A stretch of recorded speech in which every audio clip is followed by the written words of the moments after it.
I made a quesadilla last night out of one tortilla, some sliced cheese, and whatever we had left over, like meat wise. So I have no idea. Like, it tasted delicious. I don't know how I did it, but like, I don't know.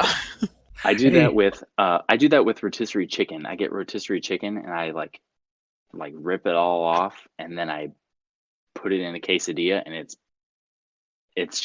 like I'm a chef. Gordon Ramsay would be proud. That does sound pretty good, man. I haven't made a quesadilla in a while. My latest thing I've done that's like that, I guess, is you put do a half like chunk Spam bacon edition, and then I grill that up and I put it between 2 slices of cheese and bread. So, dude, you are literally my dad.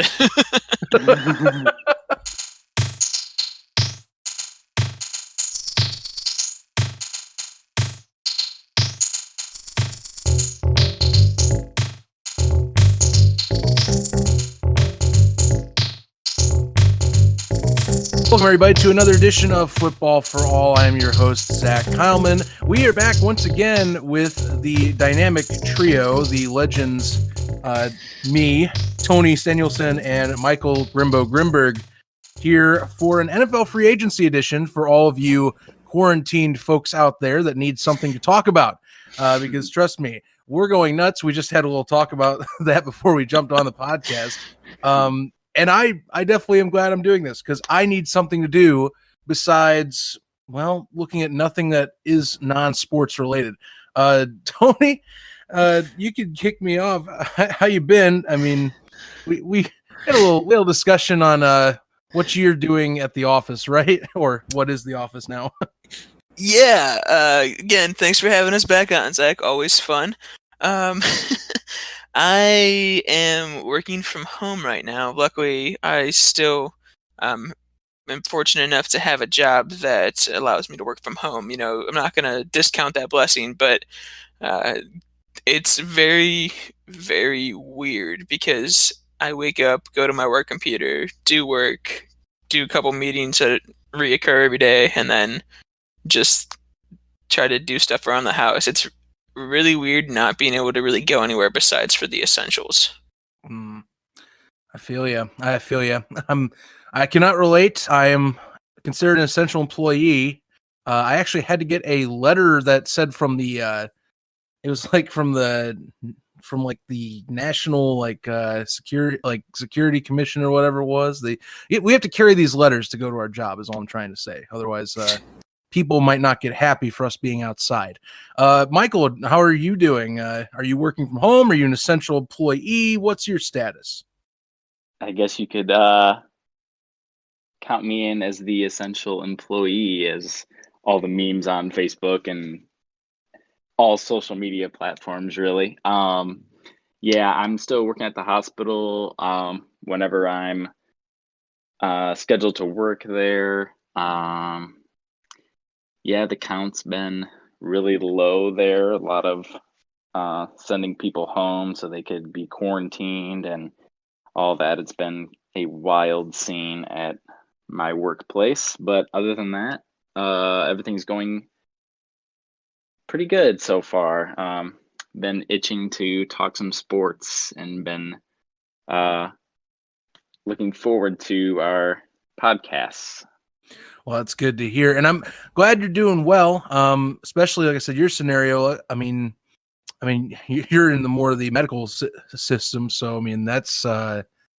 Unique situation that honestly, I'm not trying to sound like I'm diverting, but that would be a whole podcast in itself. I'd love to talk to you about at some point. Right. Yeah, but it's definitely different. I've never seen anything like it. And shout out to all the people who are in the healthcare field and what they do every day. It's not taken for granted and all that. So, but yeah, it's definitely different. It's not. Yeah, it sounds like it is. And you know what? I'll probably talk to you at a point about this because that's a good one. But for the time being, let's give everybody a little bit of a pleasant distraction, if we say, from what our reality is, and get into some football. Luckily, the NFL was able to do free agency. There's other aspects right now that they're talking about moving, actually including the draft. They might.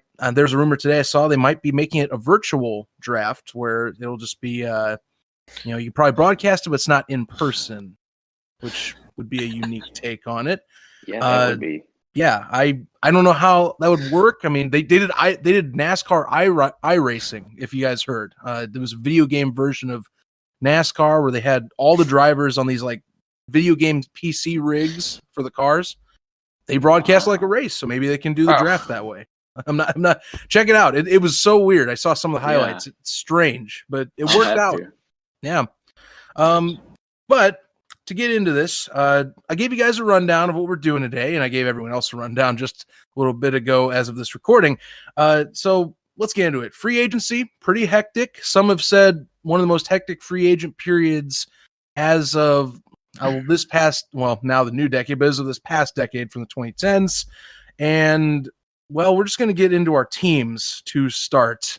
Either you two, you're welcome to start. I mean, Atlanta and Dallas both had, I would say, either mixed to positive free agent rankings from my opinion. So either one of you want to go and dive in first, be my guest. Go ahead, Mike. Okay. So, we obviously had, as a team, a lot of issues with the salary cap. We had to release a number of key players from previous drafts, like, for instance, Desmond Trufant and Vic Beasley, among some of them, and Devontae Freeman as well. Mm-hmm. And it's not easy parting with those types of players who have been on the team since the very beginning, really, especially through the Super Bowl year that we went. But change is good in the NFL, and I'm happy to see the moves that they have made and the cap space that they've made. One of the first ones that that Thomas Dimitroff really, he's actually somehow making good trades and signs, which is like mind blowing to me, but that's neither here nor there. But the first one that I'll touch on is Dante Fowler Jr. Mm-hmm. He signed a 3-year deal, which is going to be close to $48 million, excuse me. And I really do like this trade, or sign, I should say. Sorry. Yeah. He's replacing Vic Beasley, which is obviously a high need because he's gone. So I think him having such a productive year at in LA with the Rams, he had 11.5 sacks, which was his career high, which he picked a really good year to have a contract year to sign with the team. No kidding. Yeah, like perfect timing. So he's replacing Vic Beasley. He's going to be pairing up with Grady Jarrett and Takk McKinley, and there's a few rotation of guys, and hopefully they draft someone that could be a defensive tackle in there with Grady Jarrett, and hopefully they can finally rush the quarterback, because that is just something we cannot do. I really do like this signing, and it makes sense because of the obvious need of pass rush and the connection with Dan Quinn. Really, he actually coached him back in Florida, the University of Florida, in 2012, and the familiarity is there, and he knows how he works. And we were going to draft him back in, I believe it was 2015 or 16, but just didn't pan out. But here he is now, and he's still young, and he's still, like he always says, he's always has something to prove.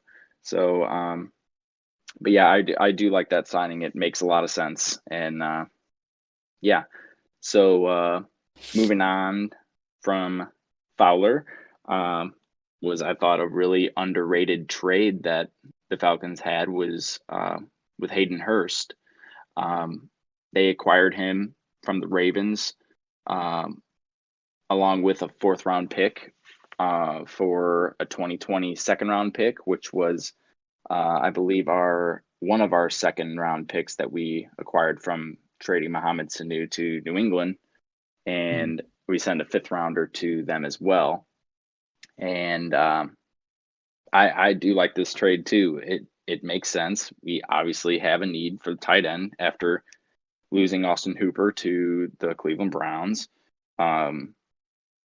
He just really wasn't able to shine in Baltimore because he had Mark Andrews and Nick Boyle who were there, and they were producing, and it was the Lamar Jackson show, really. So it makes a lot of sense to come to Atlanta where there's a need, and he has said it himself that he wants to be able to be in an offense where he's getting the ball and he's making plays, and he's getting that opportunity, that's for sure. So, and I like that he's coming in, and I think he's faster and he's a better blocking tight end than Austin Hooper is, better in one-on-one coverage. And it makes sense with our salary cap issue as well, because he's still under his rookie contract for the next 2 years, and they have a 3rd-year option if he's performing well. So it's a nice little weapon for Matt Ryan, and best of luck to Austin Hooper, I guess, right? Right. That's all you can say. Yeah, that's all you can really say. So, and I like it. So it makes all the sense in the world. And finally, the last signing that the Atlanta Falcons had was signing Todd Gurley, which I thought that they weren't going to do, but it makes all the sense in the world, I think. When I heard the reports that after he was released by the Rams, they were saying that it was either Atlanta or Miami, and I was like, I don't know why you would go to Miami. They just signed Jordan Howard. It makes no sense. But here we are. He signs a 1-year deal, $6 million. He's receiving the $7.5 million from the Rams. So there's like a $2.5 million offset in there. So he's actually getting paid $11 million to play in 2020. So he's still among the highest paid running backs in the league. And he's still producing. He's despite all of his knee issues that he's had over the past few years, which is obviously a concern.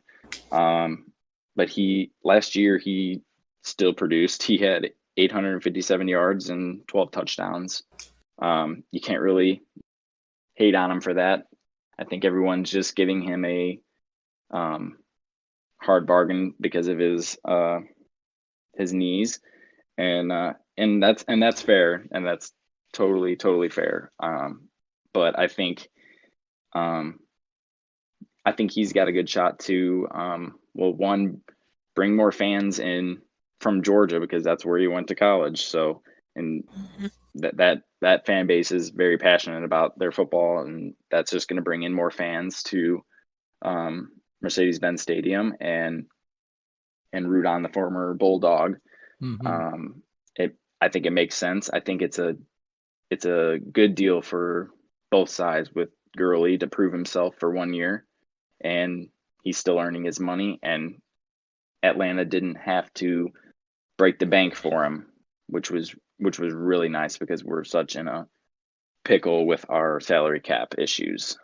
And it's just a big replacement from Freeman, who did not produce last year. He had 656 yards for 2 touchdowns, and that's relatively good health. So yeah.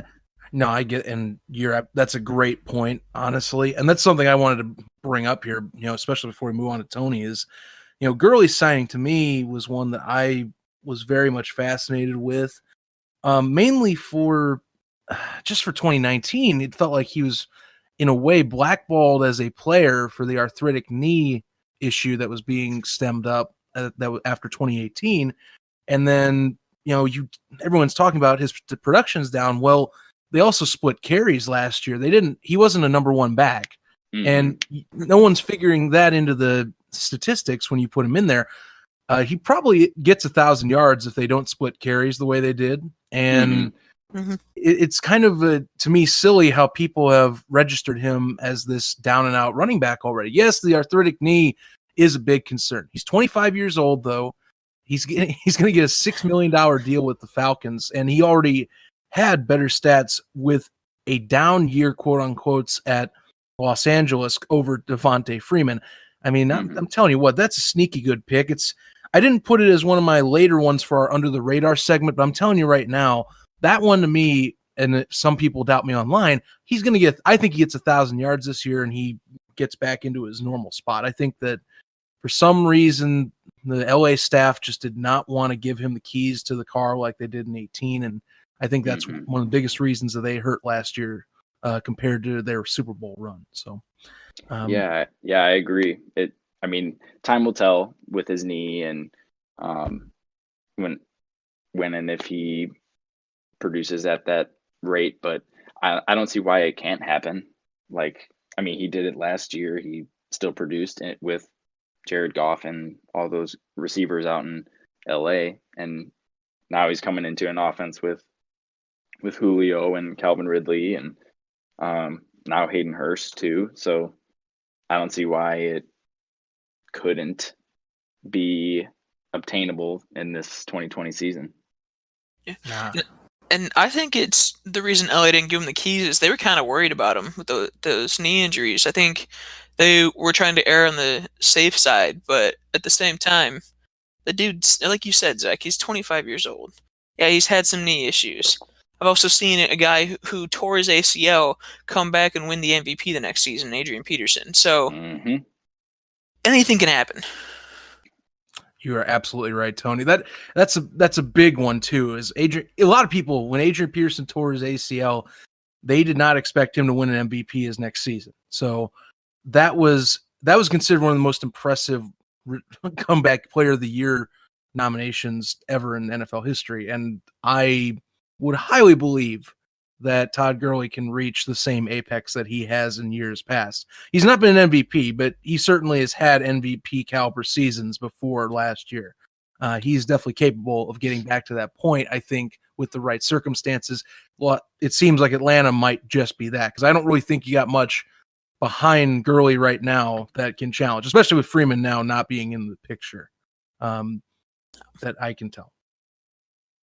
No, yeah, Ito Smith, he's still learning, still developing in my eyes. So, yeah, Gurley's the number one there. And, I mean, Mike, you can correct me if I'm wrong, but I'm pretty sure Atlanta has just a little bit better of an offensive line than the LA Rams. Yeah.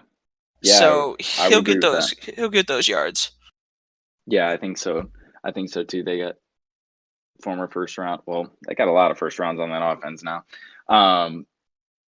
They had Jake Matthews, and they have both their they have Alex Mack in there at center, and both their first round picks from last year, and they're still young and learning. And I just don't see a reason why he wouldn't be able to obtain at least 1,000 yards, or if not just under that, and a good amount of production, sharing the load with the other running backs. Yeah, definitely. I'm curious how their relationship with Ito Smith will be if they do a committee, because I think Gurley is definitely a better workhorse running back. Yes, the arthritic knee again, and I know it sounds like I would keep repeating that, which I do, but everyone's going to bring it up. It's almost like a buzz term when you talk about Todd Gurley at this point. Right, if there's a conversation with him on NFL Network or ESPN, the arthritic knee has to be brought into it now. Ever since that term was brought up during Super Bowl 52. And it's just never gone away. I gotta reconfirm, Michael. You really think Hayden Hurst will be an upgrade over Austin Hooper? I think so. I think like Todd Gurley, I think time will tell. But he produced at South Carolina in college, and he, for the most part, when he got his shot with the Ravens, before Mark Andrews and Nick Boyle were in the picture, he ended up producing. So not a heavy workload for him, but I think he'll be a solid run blocking tight end, especially with Ty Gurley in the mix too. But I think when we get in the red zone, I think he's going to be a good target to have. And Matt Ryan loves his tight ends, that's for sure. Yeah, you can definitely tell that with Austin Hooper and Tony Gonzalez. Everyone Yep. got to remember him. Oh yeah. Oh yeah. So he definitely loves his tight ends. That's it. That is hands down. So yeah, Hayden Hurst probably should get some production. I'm just curious because I mean, I didn't completely see that one coming, but Yeah, me either. It's a quick switch to fill that void. So not a bad job, especially if they're using that pick from New England last year that they'll be utilizing much better now, I think. Definitely. So not bad. So Michael, good synopsis of Atlanta. Definitely some changes out there, and they are cap locked like you're mentioning, but it looks like they're making the best of a somewhat bad situation out in Atlanta. Tony, you and me, we have one link from free agency that matches for us. I'll let you explain that, but what do you got, man? Tony, I'll tell you, your Dallas Cowboys have a lot of money flying around, and I mean a lot of money. There's a lot of cash going out there. You got one of those big tickets on the list that's locked up long term. I heard today, as of this recording, that the other one, the QB, is finally getting another talk into extensions. So I'll let you go ahead. What all went down, man? You get a lot of moving parts in Dallas. Yeah, absolutely. So, I mean, the great part is I don't know if they were listening to the podcast here, Zach, but they seem to have listened to me when I said to tag Dak and sign Amari. They did that. So I was really shocked that we took the intelligent route on it, because sometimes we normally try to overpay a quarterback and then let a wide receiver go off away. I mean, just one example would be, I don't know, Tony Romo and Des Bryant, but hey, what do I know, right? Yeah, what do you know? Right. But other than that, there's been a lot of money still being thrown around. My biggest question mark has been, we just signed Gerald McCoy for $18 million, which with incentives can get him up to $20 million. And I know we needed a couple interior lineman guys on the defensive side, because you can't replace Malik Collins, who left and went to Las Vegas. Yeah, that's tough. He was having a career year last year. But Gerald McCoy at 32 years old, you sign him instead of, say, I don't know, Shelby Harris, who's 4 years younger and had a breakout season last year, who's a free agent. I don't know. Kind of like the young guys on my defensive line. And then, as of, I don't know if it's been official yet, but signed Dontari Poe. It's kind of been rumored that he's been doing it. So kind of bring up that little thing that they're eyeing. They're agreeing to terms as of 8 hours ago. Let's see. It's not giving me the actual money-wise. I got it right here. Yeah. So, signed by the boys. Yeah, so that's great. Young again, 28-year-old. How old is he now? Man, I had it all up here too. Yeah, he's 29. 29. Yeah. So you get a 29-year-old on one side, and then you get a 32-year-old on the other. Which, granted, they're big boys. Don't get me wrong; they're gonna be hard to run against. But I want the guy who had a breakout year, who's that 28 to kind of find his niche. But it's going to be tough, because our defensive line, yes, we've got Tank on the outside, we've got Dontari Poe, we've got Jared McCoy, but we lost Robert Quinn to free agency. And he went to, as you know, Zach, the good old Chicago Bears. Yeah, I got some words on that in a little bit, but yep. And I'm assuming that's the link you mean in free agency between our two teams. Yep. You nailed it right in the head. That's a good one. There is a second link, though, too. There is the Quentin Dix signing. That is the other one, and you are absolutely right. Yes. I love Quentin Dix. I'm hoping he can have a better year in Dallas. We definitely needed more of a veteran presence after Byron Jones went to Miami, which that really hurt to see go, because he went from a contending team to Miami. So that kind of hurt, especially because I've got the jersey hanging up in my closet. So I don't know if I can pull that out anytime soon. That's too bad. Yeah, right. And then, I'm not gonna put out anytime soon, regardless, because football season's still, a few months away. But at the same time, it's always good to switch up the jerseys that you wear on game days. And then we really focused on defense in free agency and re-signing the guys, which I was actually kind of shocked about. Because normally we try to spend so much time on our offense or offensive line that we kind of let our secondary go, or like our linebacker just kind of fall to the wayside, and then we get burned during the season. Mm-hmm. But we re-signed Anthony Brown to 3 years. Love the guy. Great corner, great slot corner too. Especially after his first season, he kind of really stepped into his own. Re-signed Justin March and Joe Thomas as linebackers to keep that depth while Vander Esch gets healthy. And then to save our tight end situation, we actually decided to keep Blake Jarwin on for another 3 years. So overall, I'm a little happy with how we did it, just because of how we decided to focus on areas we needed more. But we still got a few areas that we kind of need to look at. I mean, draft-wise, we still need secondary help. We still need that defensive line. Would love some more young linebacker depth, just because Joe Thomas is up there, Sean Lee's up there. Mm-hmm. And we need an edge rusher just to kind of solidify that defensive line. But overall, lost a lot of guys to free agency too. Jeff Heath went to Las Vegas. Jason Witten went to Las Vegas.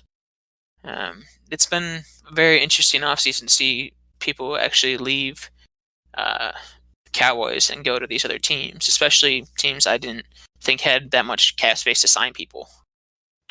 Yeah, I mean, sometimes that's the thing you get with free agency, though, is sometimes you get teams that they overpay what they can. And, I do want to ask about one particular contract, because the one that you guys, that I would say the biggest one I think you got that got away was Byron Jones, in my opinion.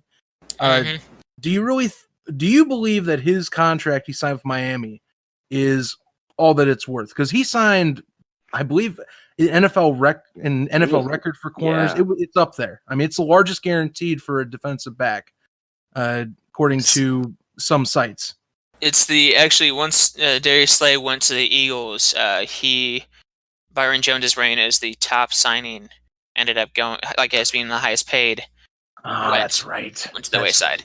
But Byron Jones is a great cornerback. I've loved him since we drafted him.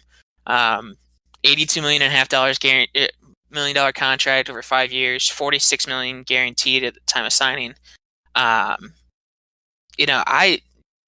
personally, as a Cowboy guy, I loved what he brought to the table. He got burned a couple of times, which were kind of glaring to me. But he never kind of hung his head. He kind of just got back up and then came back at you the next rep. He was very, very. He had a short memory, which is what you love to see in a cornerback.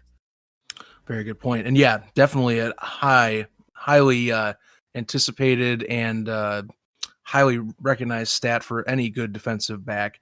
And he actually is going to the most expensive secondary in the NFL, because Xavier Howard over there in Miami also got a massive deal the year prior. And it should be a good setup in Miami, I think, for both of them. But obviously, Miami loved spending money this offseason. They had plenty of cash, of course, but yeah, I didn't think Dallas was going to get him. I just couldn't believe how much he pulled, because up until free agency, I didn't even hear much about Byron Jones. But maybe that's just me being ignorant. I think it was just mainly because he wasn't that flashy type of guy. He wasn't going to pick you off every time you threw his way. I think he had maybe 2 total interceptions in his career so far. But that's kind of the mark of a good cornerback, is that people are then afraid to throw at you.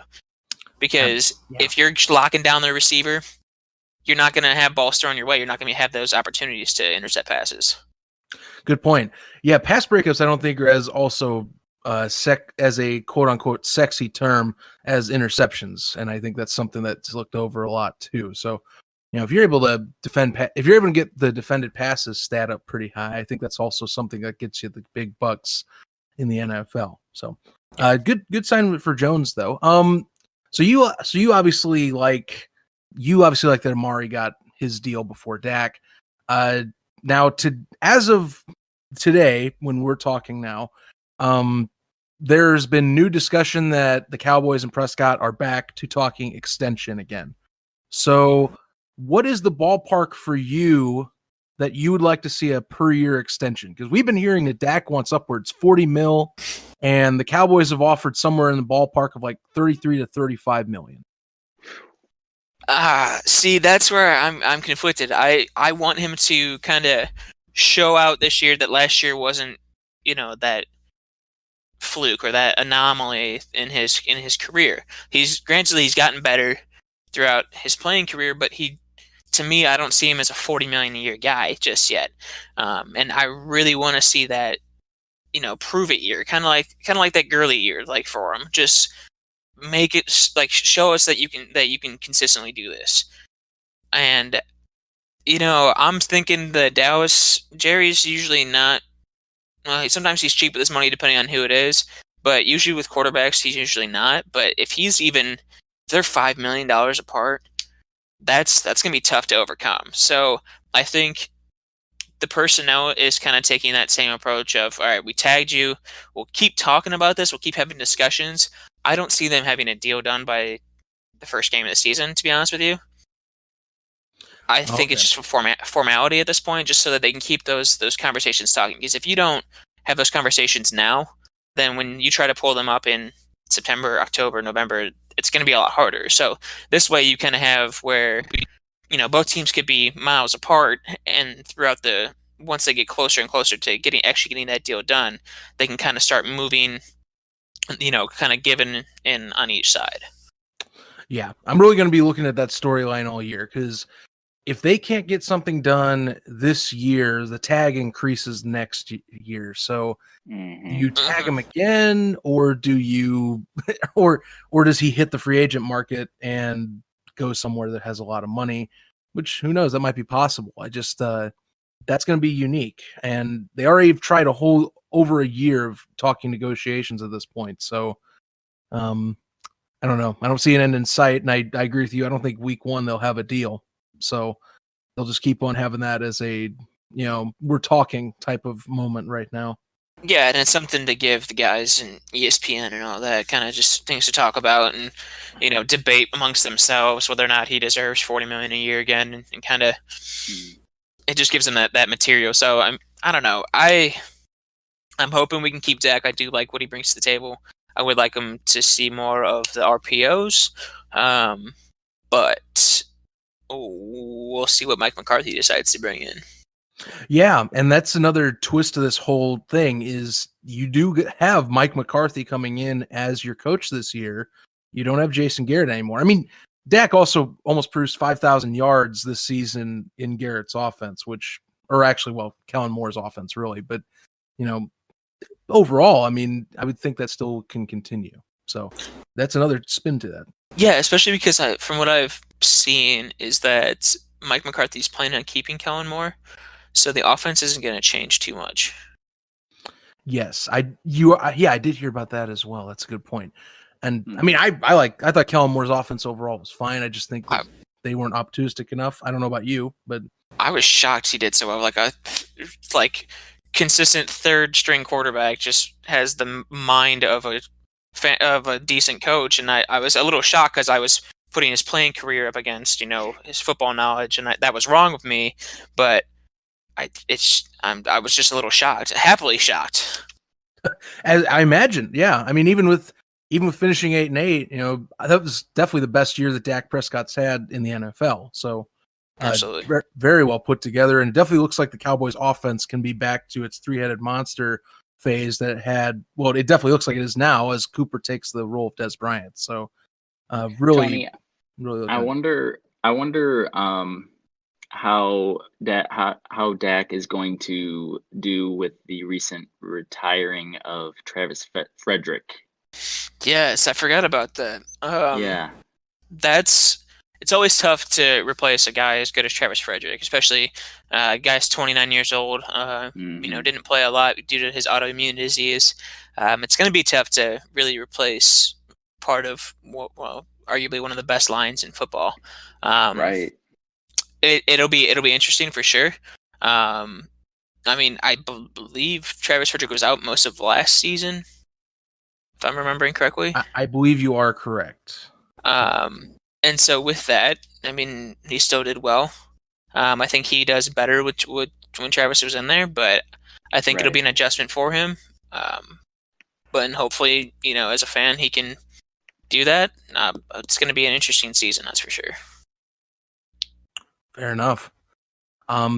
Well, that is quite an impressive free agent wrap up from both of you guys. Definitely, like I said, both your teams had quite the news articles. The Chicago had only minor stuff, if I'm going to be honest, and I'm going to try and breeze through this a little bit. Not mainly because part of mine is because Chicago's is really disappointing free agent haul.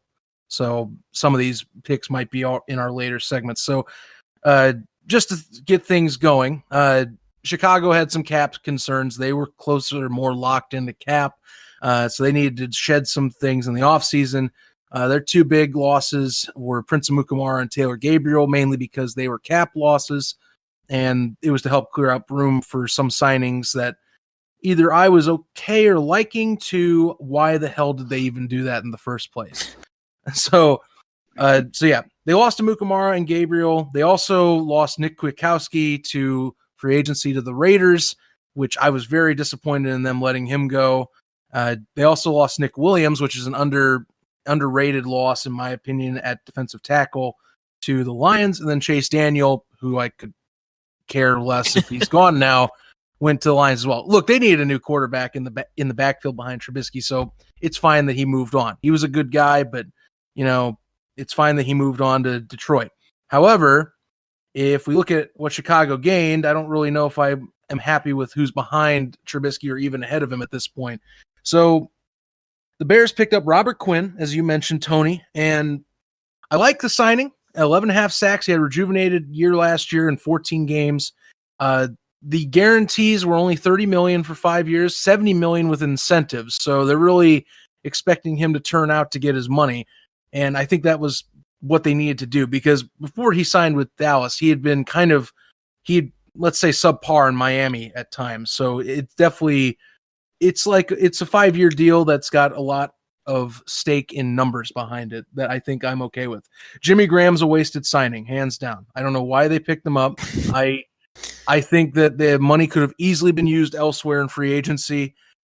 He's an upgrade, but he's a shell of himself. And I think Ryan Pace got desperate and just saw that as an opportunity. I mean, if you want a pass-catching tight end, yes, Ebron's had drop issues, but Eric Ebron's younger and probably would be as dynamic in the red zone as Jimmy Graham, and could also get a re-signing and extension later on. So I thought that was a wasted money. I also, some of the underneath signings before I get to Nick Foles, Trey Roberson from the CFL, considered the best cornerback in the league. I thought that was underrated, and I'm looking to see how he performs this offseason. They're considering that he may replace Prince Amukamara. He's kind of a ball-hawking cornerback, so I'm looking forward to that. They also picked up cornerback Artie Burns, a 1-year deal from Pittsburgh. Okay, fine, that's a depth position. Demetrius Harris, there's another tight end, but that's a depth position, so it's all right. And and they also got Precarvius Mingo yesterday. Again, depth position, it's okay. He's been hopping around the league, not a big deal. Now, the one I got to talk about is Nick Foles, and I didn't like it. I didn't care for this one at all. I know they need a quarterback, but why Nick Foles? I know he's won a Super Bowl and that he knows the offense the best, but to me, he's a comforting signing for Mitch Trubisky. And you wanted to get rid of Chase Daniel because he was too comfortable as a backup. I also feel the Bears took on too much money with Nick Foles, even though they made a deal with Jacksonville to split up that contract.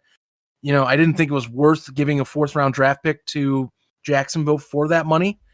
And I don't know how well Nick Foles even perform, even if he's the starter. I mean, maybe he'll be marginally better behind center, but I don't really see him as much of an upgrade. I think that if you wanted to challenge Mitch, you could have gone out and gotten Cam Newton. You could have gone out and gotten, well, I don't know about Andy Dalton, but like even like Jameis Winston, I would have been kind of like curious because at least Winston threw for 5,000 yards. The interceptions would have drove me mad, but at least the Bears have a defense, unlike Tampa at times, that could hold back the onslaught of possible turnovers.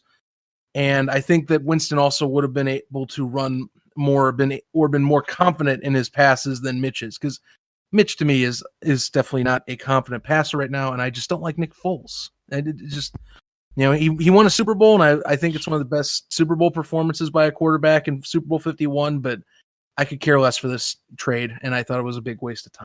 So that's all I got. I don't know. You open the floor for discussion. I'm good to answer any questions. Yeah, I'm with you on the whole Nick Foles thing, man. I didn't think he was worth the money that Jackson was putting out for him anyways when he signed with them. And then coming to Chicago, like, yeah, he knows the offense. Yeah, he's been in a Super Bowl. Okay. But I watched the guy be a backup for how many years in Philadelphia? Yeah. Like, okay.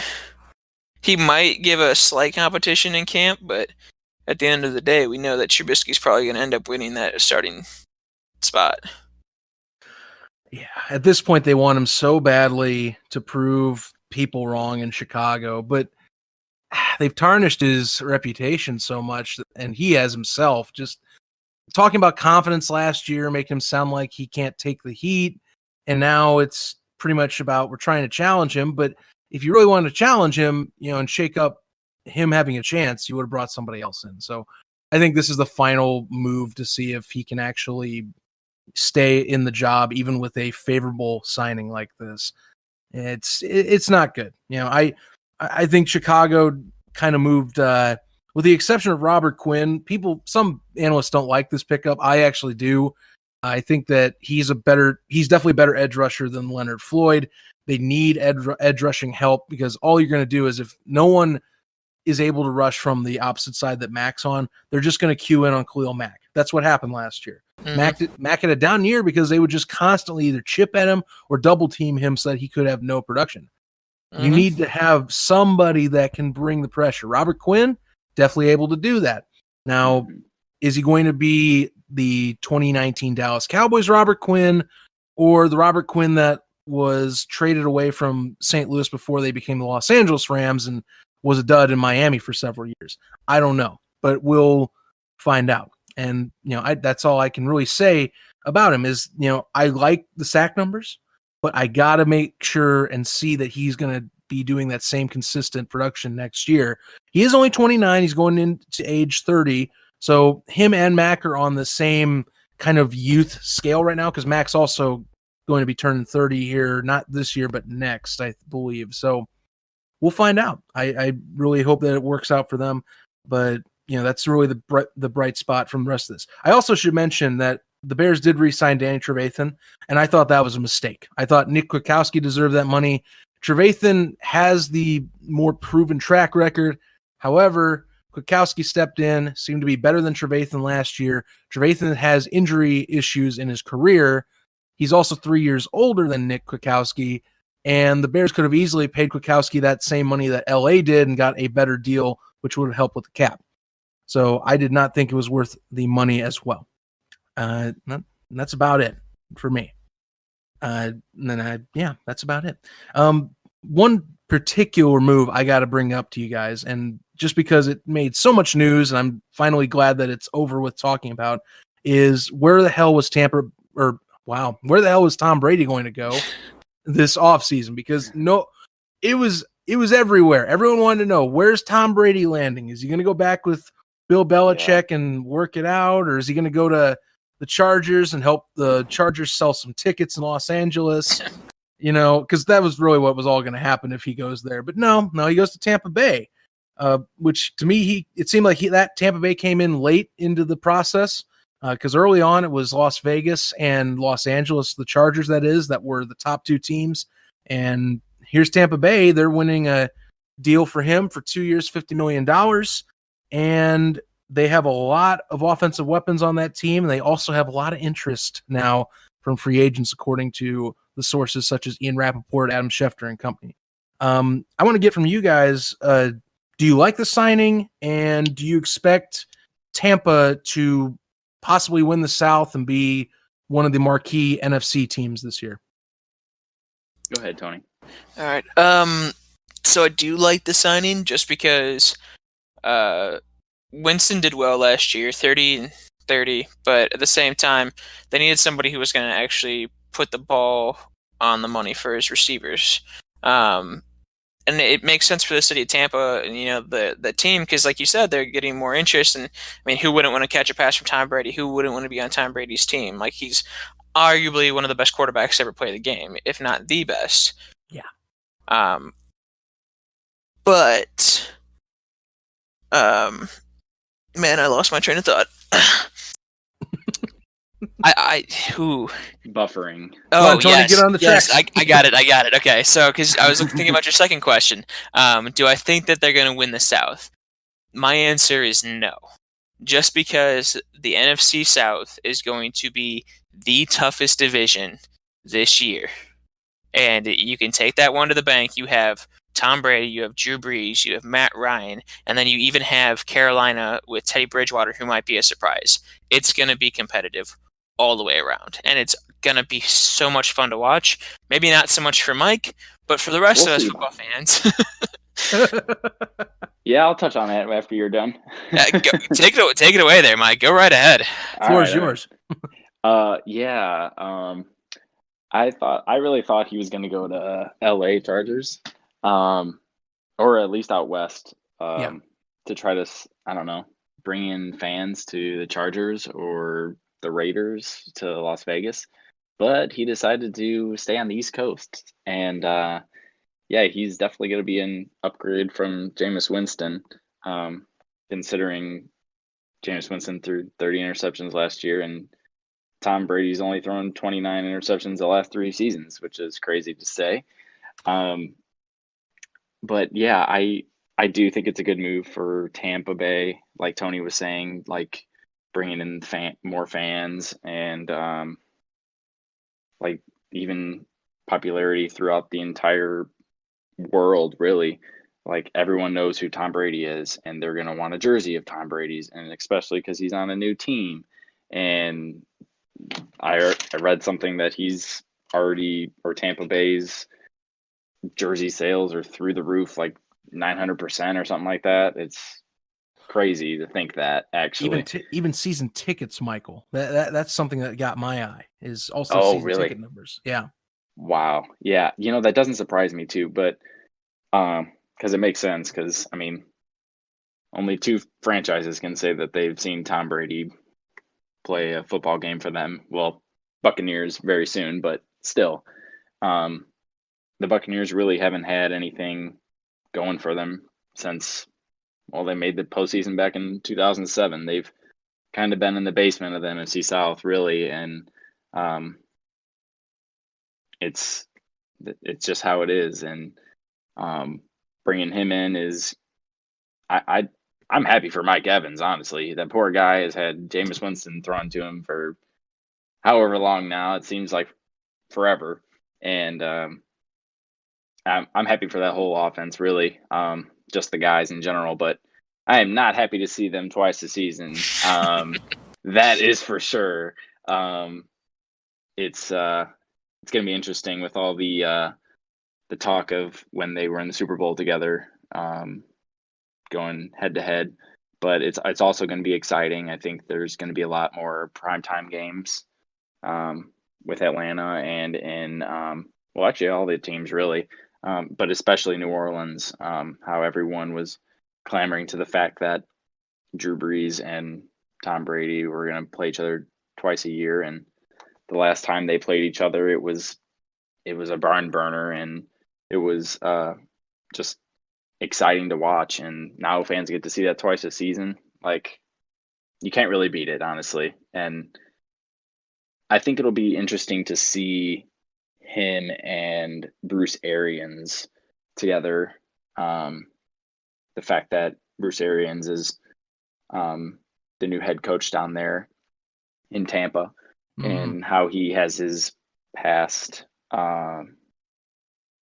work with like Peyton Manning and Big Ben and Carson Palmer and Andrew Luck too. Yeah, and it's going to be interesting to see their relationship. I think they can make it work. I don't see why they can't, because I think they're going to build the offense around Tom Brady and what he's capable of doing, which makes a lot of sense. They're really all in right now. They have the pieces. The defense is probably the big question mark, but the offense is definitely there. So it's going to be a fun season to see them, I guess you could say, from my perspective. Yeah, I mean, for you, it's definitely you're definitely more of it's going to be fun with quotation marks around it. Right. Exactly. You know? I mean, you got to see him twice a year now. But I mean, the South is going to be nuts. It's going to be Brady versus Breeze, Brady versus Ryan. I mean, Breeze versus Bridgewater is not as, it's not as a big title name right now, but maybe Bridgewater gets back to his level. I mean, he proved he can play. The question is, will he be able to keep up with all three of those big dogs in the South? Which, I got to ask you guys, who finishes last in that division? I think that's the better question, because there's a lot of good talent now in the South that has really has had the switch flipped as of free agency. Real quick, mine's probably going to be you might not like me, Michael, but it's going to be between Carolina and Atlanta, and I'm leaning more Atlanta, unfortunately. Yeah, no, I totally get it. I think it's a matter of who stays healthy, really.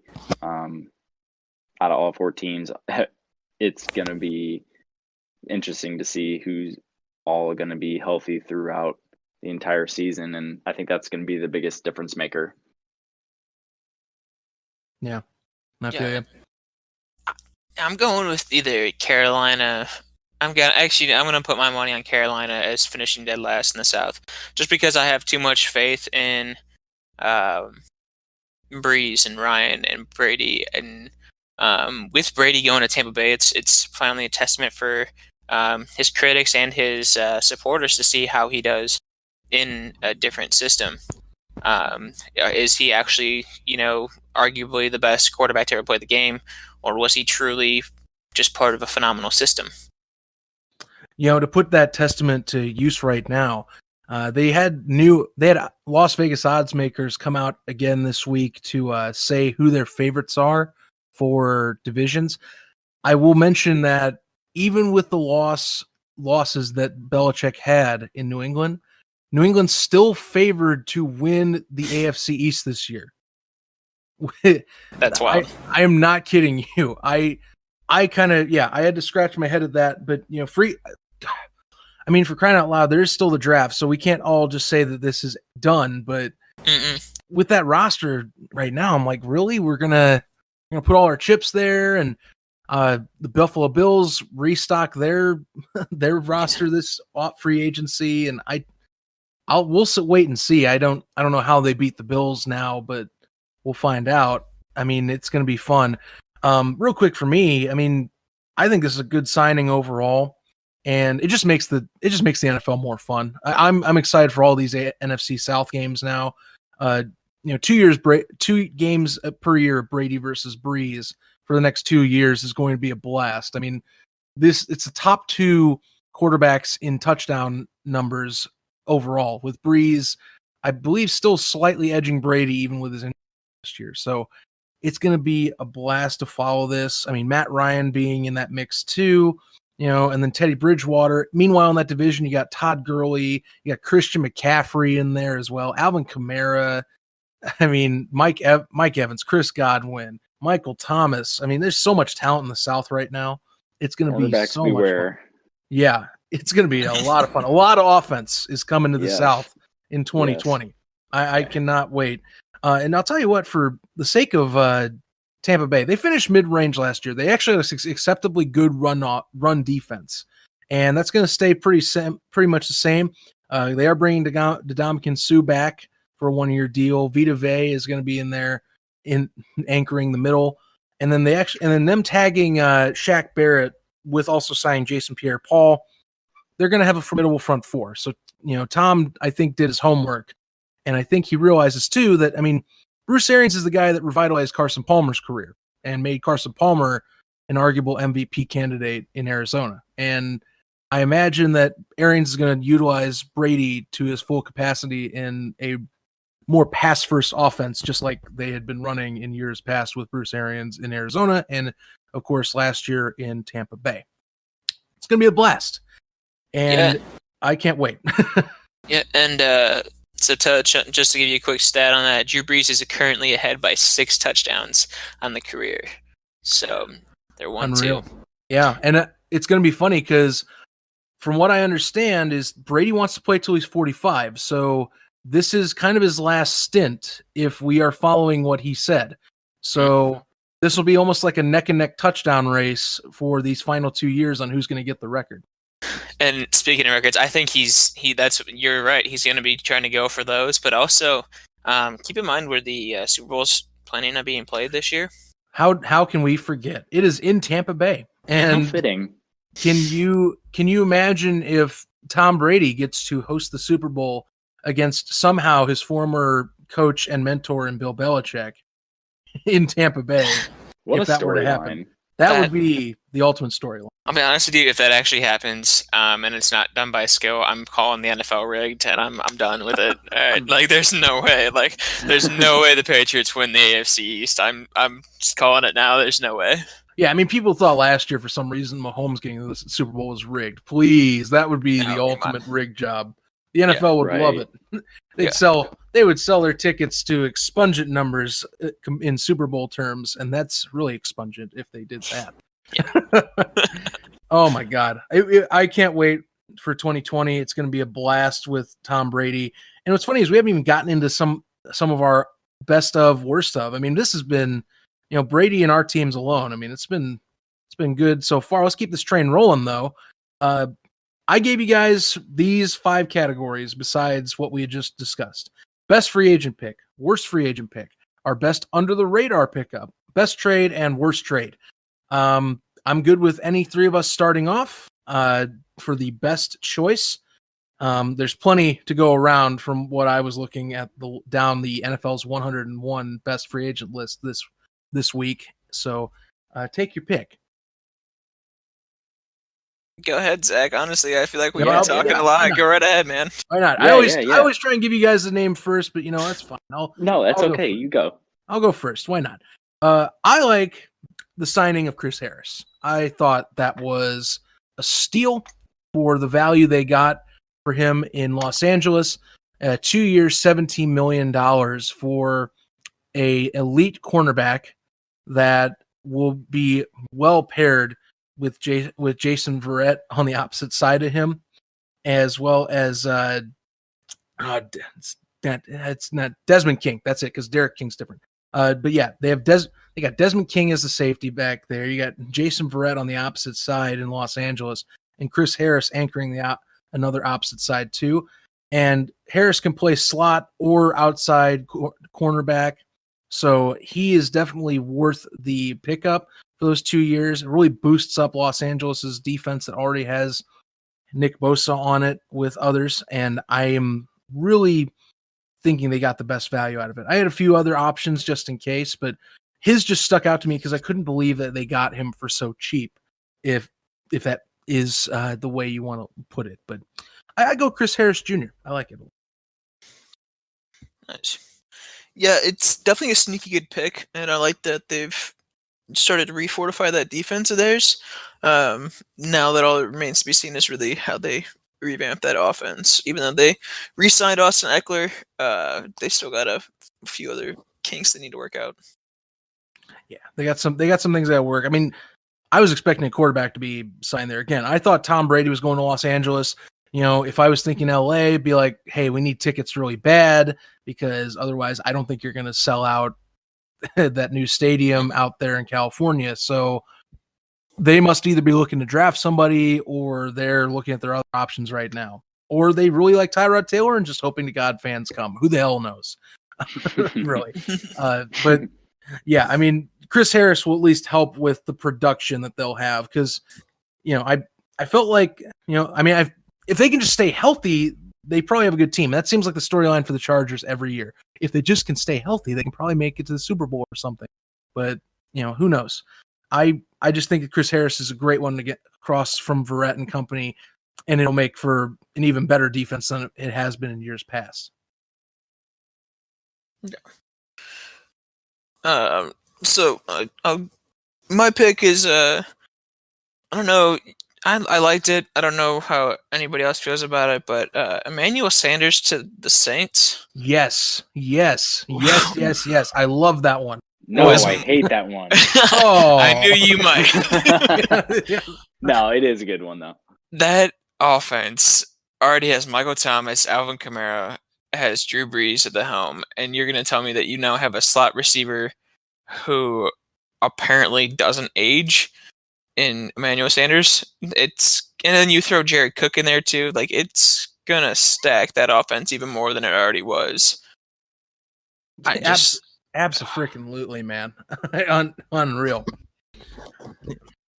And I can't believe I even missed him when I was listing off all those talents in the South. But, 2-year deal, and he's basically riding it for Breeze's remainder. This might be his last go at a Super Bowl too for Sanders. So I like it a lot. Mike, what you got? Yeah, I was kind of going back and forth between a few. I think I'm leaning more towards I don't know. I'll just say it. Okay, so I liked Melvin Gordon going to the Broncos. Really? All right. Yeah. I did like it actually. It was either between that and Teddy Bridgewater. I could touch on him real quick, but like I said, Melvin Gordon, he's going to be going into Denver with Philip Lindsay, who is already a 1,000-yard rusher, and I think he's going to take a little bit of pressure off of Drew Lock. I think Denver is really believing in Drew Lock, that he could be the future of Denver's offense, and I think Melvin Gordon will complement that offense very well.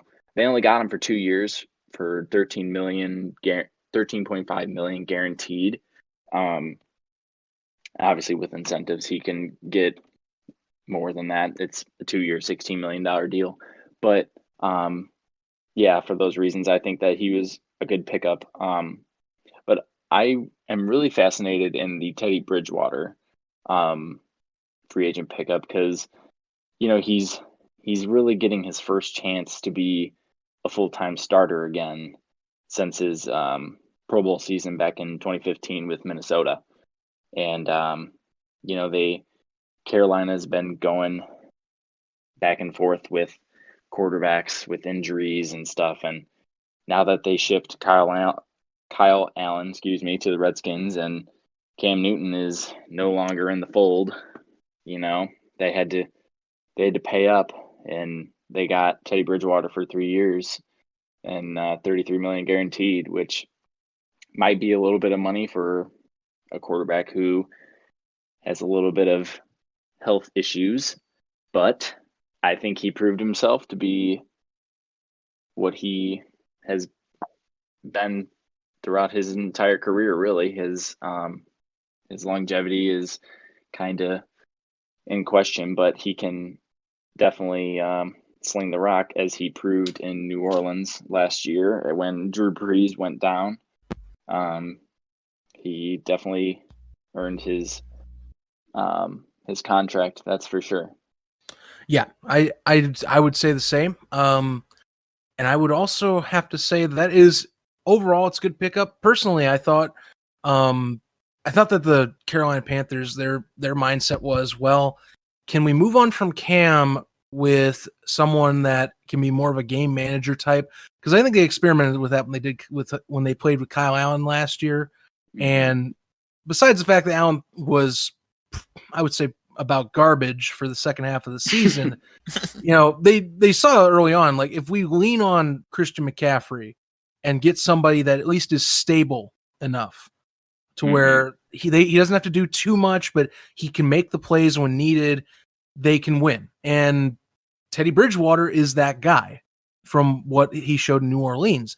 As long as you give him enough talent around him, he can make the plays to win football games. And I think that he's back as where he was in his 2014, 2015 form before he had his severe knee injury that could have ended his career. So, I do like the signing as well.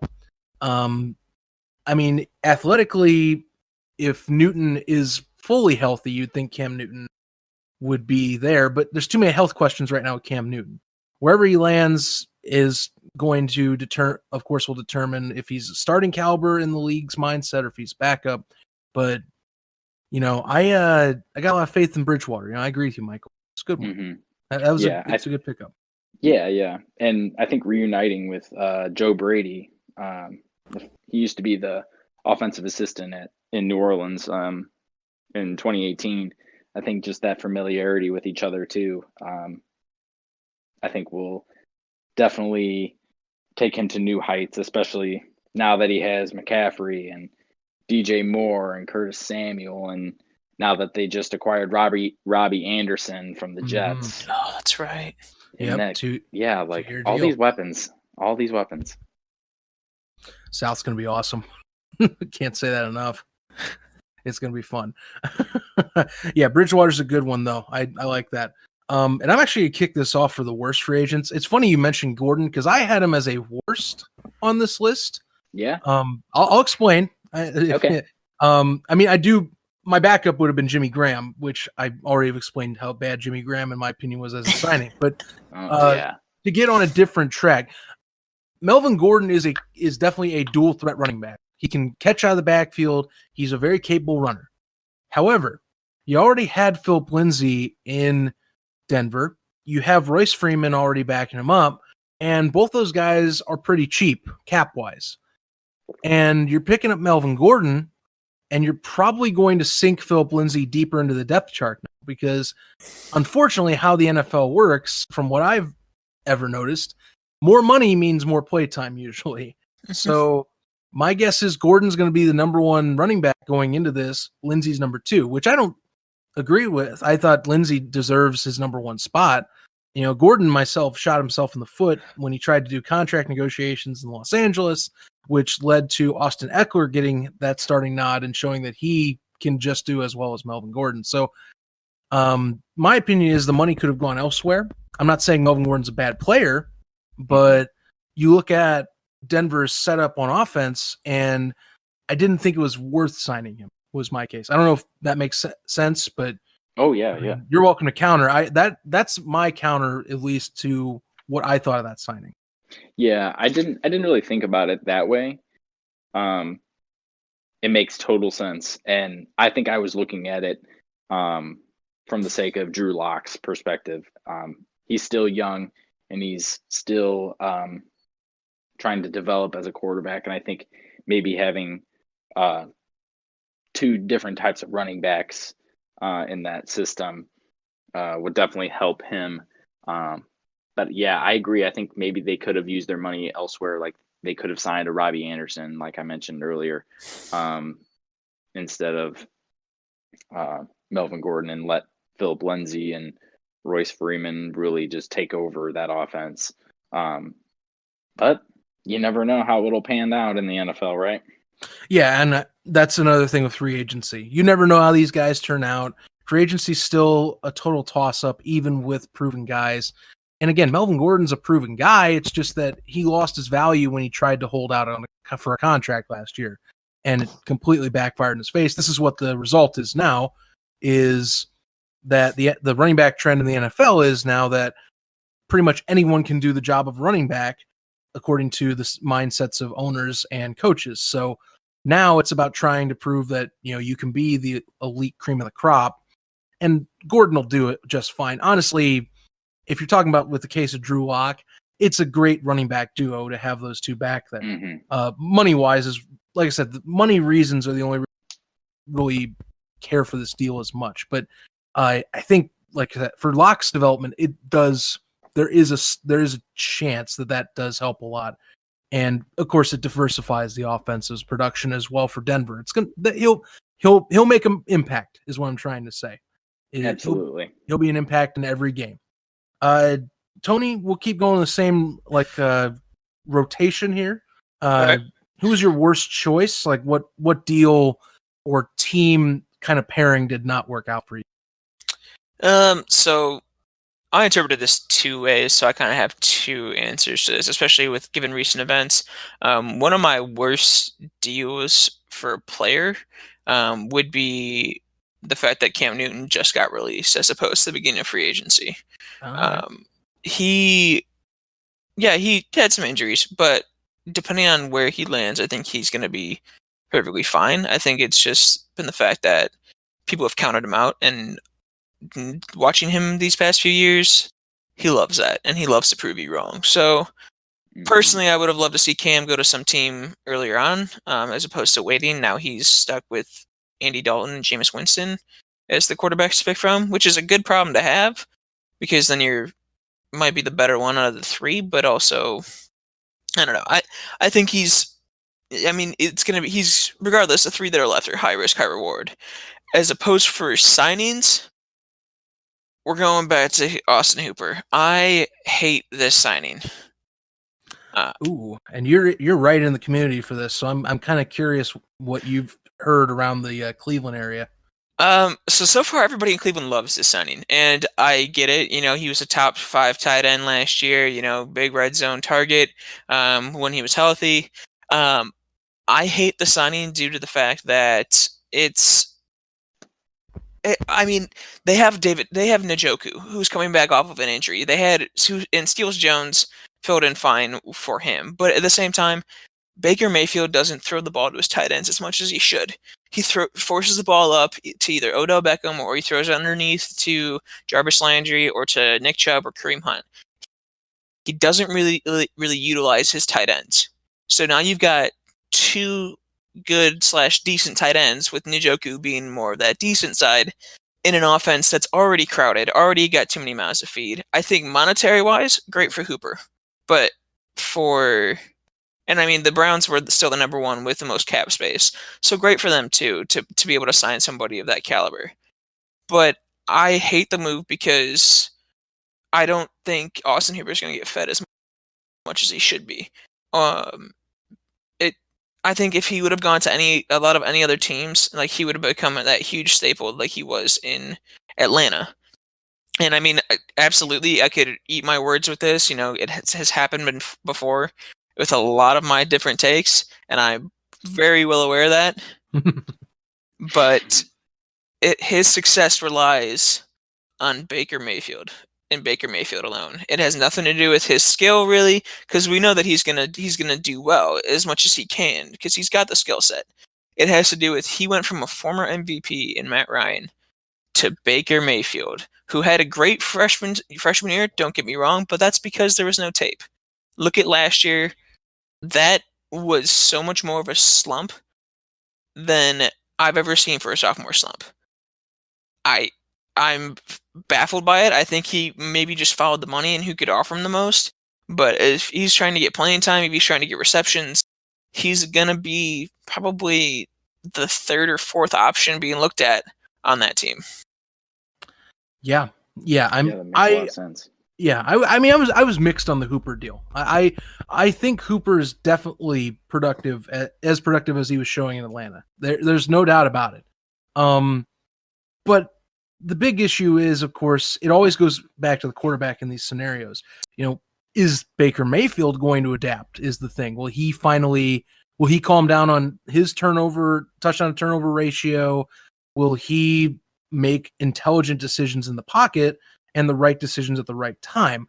I mean, you have a team that is definitely, as you're mentioning, Tony, very overstacked in certain areas of talent on the offensive side of the ball. And some of those mouths are not being fed enough. I mean, when you have a personality like Odell Beckham Jr., that, at one point he was at the top of the world. Now he's kind of in this, I'm a star, but I'm also, I've had some down years. I've also been injured, and I'm also kind of rowdy when I have to talk. And considering that he was also being asked to be traded by other teams, or at least was rumored to. I mean, I don't know. I mean, Hooper, I think he seems to be the more humble guy. I haven't heard him as much in the media, but for the money he's going to get, I don't think he's going to make the same production as he did in Atlanta. He's got a great contract, so good for him. He's going to get plenty of cash, but Tony, I think you're right. There's a lot of weapons there in Cleveland that are either going to get underutilized or won't be utilized in the. Yeah, and the Cleveland media will eat them alive. It is arguably one of the worst medias I've ever been a part of. Granted, I've lived in 2 cities now, and I still think that Cleveland media is going to crucify anybody more because they're going to look at the money that they spent for him, and then they're going to look at his production numbers, which will have dropped this season, and then they're going to just blow up about how he was overrated and overpaid, and when in reality, it has nothing to do with him. It has everything to do with trying to feed him at a table that's got too many mouths. Yeah. Totally true. Totally true. Everything that you're saying makes total sense.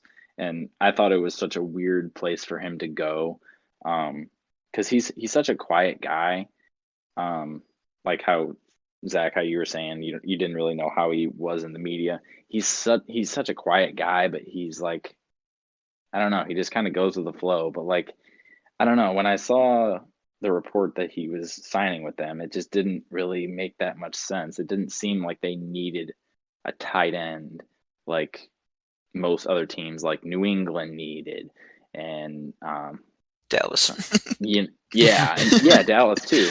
Yeah, that was the other team that I was thinking of actually, and and teams that actually have money to spend on him.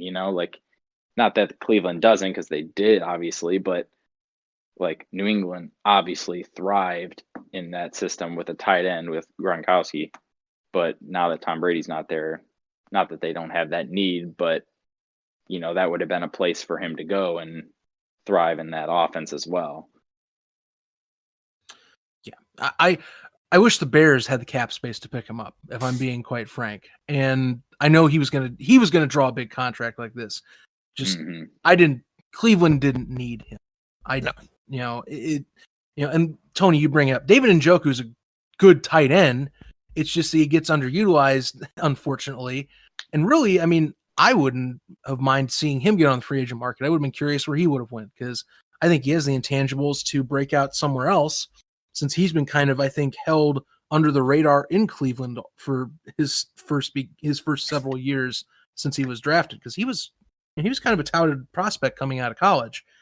But sometimes it just doesn't work out right. I mean, or sometimes it takes a little bit for these guys to develop. I don't know how Austin Hooper will turn out, but that's a good one for a head scratcher at the very least, to probably something that could be at the worst a bad deal in the end.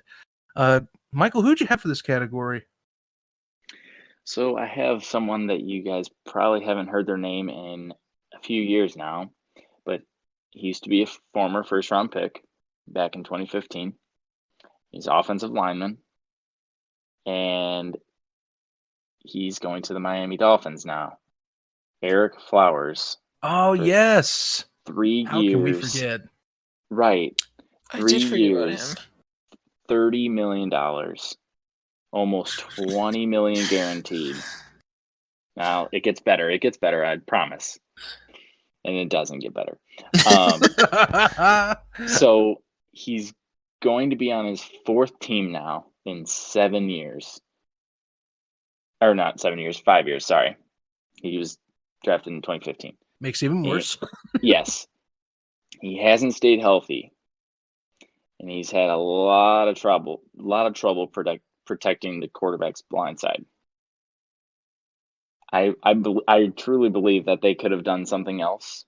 They have 3 first-round picks, 3 of them, 5, 18, and 26, and there is plenty of offensive tackles in this upcoming draft that are younger, better, and can actually do their job as protecting the quarterback. That's plain and simple. I think they well overpaid for a tackle who's not doing what they're supposed to do.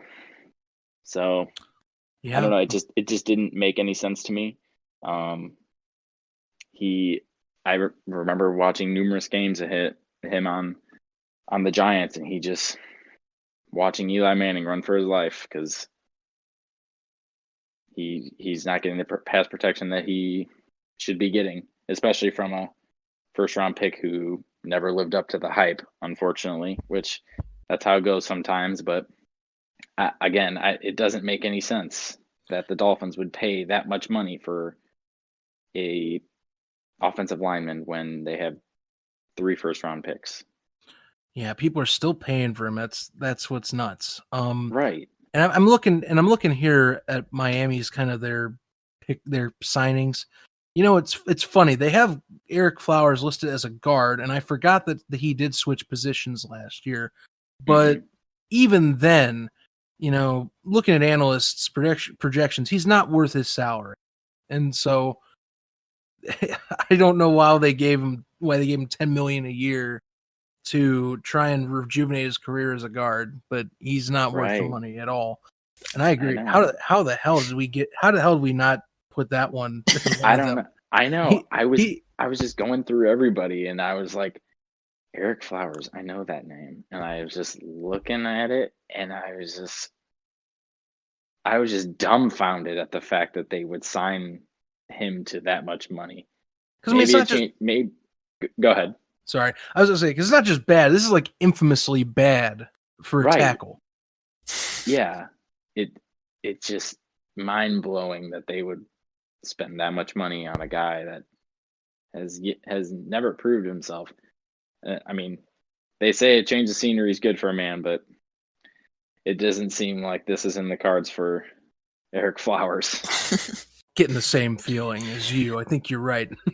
Right. Maybe I'm wrong, but we'll see.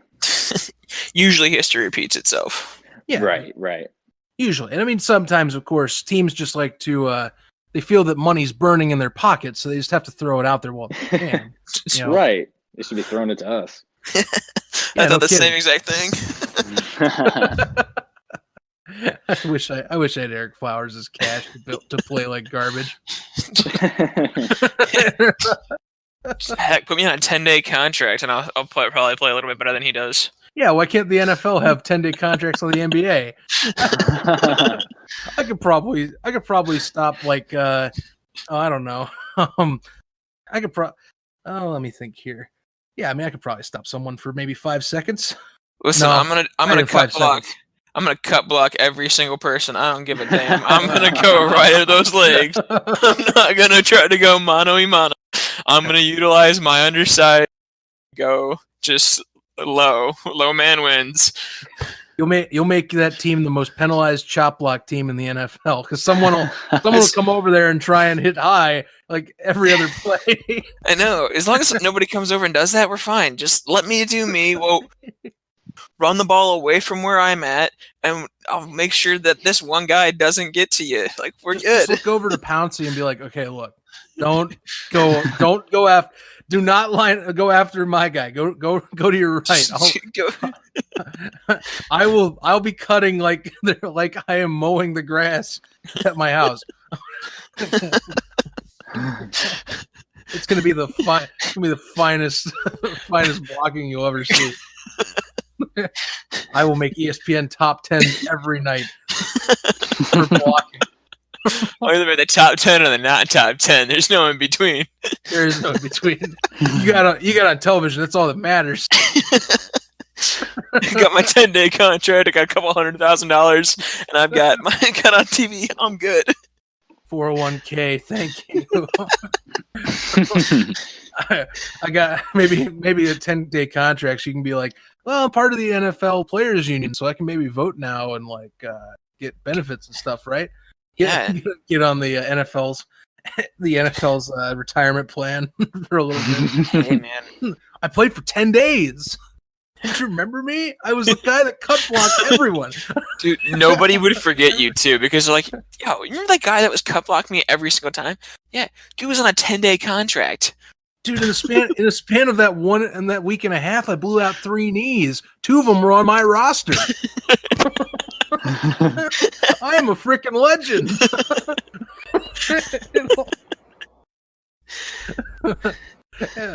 ACL doctors still don't stop talking about me. That's probably not even a good naming for that. Michael's probably rolling his eyes at that term. ACL doctor. Great one. Dear God. See what I've started. Yep. Well, it was worth it. It was. I think 10-day contracts would be pretty awesome, but right. I don't know. Yeah. I don't know. Tony, you should keep aspiring for that. I would love to see you chop blocking someone like maybe Bill Belichick's like, this is the guy I want, and you get on his team for 10 days and chop block or you cut block Keilman away. Hey, where's Greg Schiano coaching now? I know he. Oh my God. I forgot about that guy. So you'd be an assistant at Rutgers, though. That's where he's at. Ah, dang it. Yeah, I mean, I don't know how you get back to college at this point to say eligibility, but I never technically used any eligibility while I was in college. So technically speaking, could I still use it? I don't know. I mean, there's military. I think there's military vets that have come back and played in their late 20s on college teams. See, I'm just saying. I mean, yeah, I graduated college, but I never played. So does that count as my that they know of? That they know. I'm Well, transferring from Ball State. I'm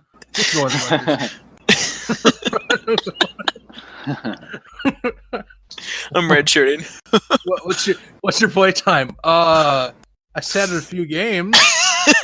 I'm a legend at tailgates. That I am, though. So give me a 4-pack of tall boys. They're gone in about 15 minutes. Oh man. Damn it, we're off track. Yeah, but people can't say we don't have fun on this. We talk serious, but we have. I love stuff. I love crap like this. I mean, what the hell are we talking about again? Actual football things. Yeah. Tailgating's football, though. That's fan related. We're still football. That's all that matters. Football for all. See what this quarantine has done to us. I'm going crazy. I need football so bad. Football. Football. I want football. Okay. I'm gonna get this back on track here. Good call. We had underrated picks that was part of this segment. Basically, the picks that weren't as discussed in the media, but really will be impactful to a roster come the fall of 2020. Mine is Nick Kwiatkowski. Instantly, I miss him dearly. I felt the Bears should have had him instead of Danny Trevathan. He is going to be a great starter alongside Corey Littleton in Las Vegas. They have already rejuvenated that linebacking core for the Raiders in just a span of a week. And Nick Kwiatkowski easily is part of that. He's getting his payday for sure. 3 years, $21 million. It's a decent deal for linebackers. And again, I think over the course of his Bears career, he proved himself that he can step in and be a starter or can be the straight up starter. Last year, he proved that he's a great linebacker when it comes to timing blitzing for any packages that are for him. He also was well improved in his pass coverage last year rather than years past. That's a pick I felt that really is a good value for the Raiders. And I would say is definitely one of the best ones that people did not talk enough about. Agreed. After just watching a few Bears games, even just the Cowboys-Bears game, the kid was insane. Yeah, dude was awesome. I wish they would have gotten him over Danny, and I like Danny Trevathan, but he has, like I said, Nick is younger, and he also proved last year that he really could be a starter, and he would have given a better value. They paid Trevathan a decent chunk of money to keep him on the team. So I don't know. It could have saved some cap too. That's the thing with free agency. It's not just about the player as well. It's about the cap and the value you get. And I think Kwiatkowski is just overall the better value. Yeah, especially considering the Bears were 31st out of 32nd in terms of cap space. Yeah, they were not in a good spot. So I personally am going to miss him. I will definitely be side rooting for the Raiders as long as they don't play the Bears again. Just because I really like Nick.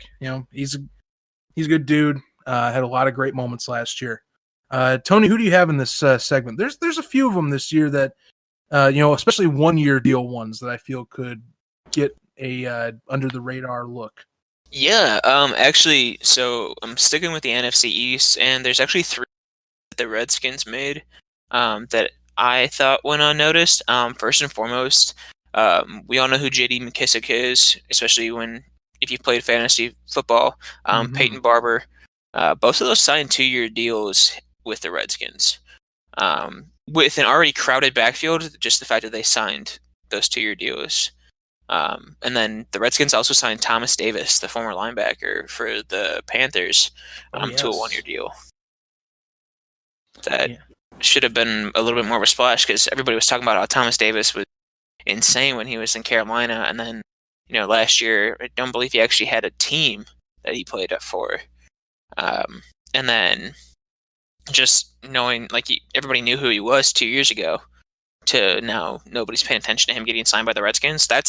To me, that's huge, especially since it's in the NFC East. That guy, when we played the Panthers 2 years ago, he just sniffed everything out, and it just was so tough to kind of get everything going. Yeah, man. I mean, Ron Rivera, they're bringing the band back together, too. Yeah. I mean, they've had rumors that Cam Newton will sign in Washington, crying out Which loud. would throw me off because they just traded for Kyle Allen and Dwayne Haskins. I don't think Alex Smith is anywhere close to returning to playing action, if at all, to be honest with you. But yeah, then to go out and get Cam Newton, it's just all right, now you've got a really crowded quarterback crew. And granted, Dwayne Haskins needs to learn a little bit more about the pro game. But, I mean, I don't know. That'd be tough to see Cam Newton just go straight to the Redskins, and would definitely improve their chances in the NFC East. They would definitely put themselves up there as we're going to go with number 3 in the NFC East. Yeah, probably. Yeah, I mean, Thomas Davis is the one that sticks out to me with that conversation. Just he's even at how old he is now in linebacker terms, he still is an impact player on and off the field. Just his leadership's well known, and he's definitely one of the most aggressive linebackers in an era of what I would consider softer football, just with new rule changes that obviously for safety, but he still is one of the most aggressive linebackers that is still around, say in a previous era of Ray Lewis and Brian Urlacher. So, definitely a signing to look out for the Redskins. Yeah, absolutely. Michael, who do you have on this segment, man? Again, there's a lot of good ones that go under the radar, so I'm curious what you got. Yeah, I had a few, but I think this one's going to make such a big impact. I think it's the best free agent deal that really went unnoticed was Darius Slay going to the Eagles, staying with the NFC East conversation here. They traded for him with the Lions in exchange for a 3rd and a 5th round pick, and as a part of that deal, he's going to receive a big payday. I saw rumors of 3 years, $50 million, and they need all the corner help they can get, because someone has to cover Golden Tate and Terry McLaurin and Amari Cooper twice a season. Yeah, Michael Gallup, and it's fine. Yep. So I think, I mean, obviously it was a big impact trade, but I don't think a lot of people were talking about it as much as they should have. I think probably because everyone was talking about the big name quarterbacks going elsewhere. But I really think this is a good trade for the Eagles for sure. I think they definitely lost Malcolm Jenkins to the Saints, but he's going to be pairing with Jalen Mills, who they'll be converting to safety, and Rodney McLeod, excuse me. Yep.